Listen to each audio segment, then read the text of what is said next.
Doctor BR Ambedkar Konaseema జిల్లా అమలాపురం నియోజకవర్గంలో ప్రపంచ దివ్యాంగుల దినోత్సవం ఘనంగా గోడిలంక భవిత సెంటర్లో నిర్వహించారు.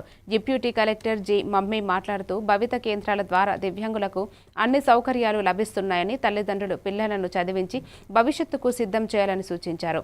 ఉపాధ్యాయులు తంగెళ్ల శ్రీను, భవానీ విద్యార్థులను అభినందించారు.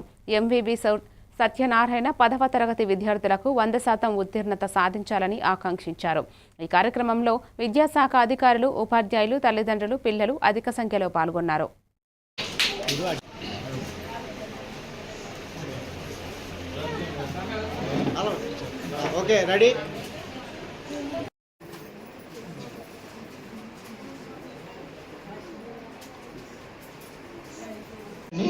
మరి అటువంటి దాతృత్వం కూడా ఉన్నటువంటి ఈ గ్రామ ప్రజలకి మరొక్కసారి మాట్లాడాల్సిందిగా కోరుతున్నాను.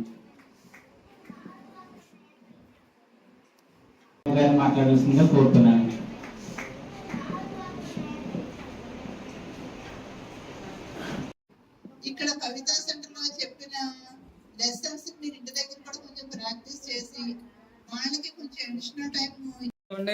ఈరోజు ప్రపంచ దివ్యాంగుల దినోత్సవం చాలా వైభవంగా జరిగిందండి. ఇక్కడ రంగారెడ్డి జిల్లాలో కాటేడాన్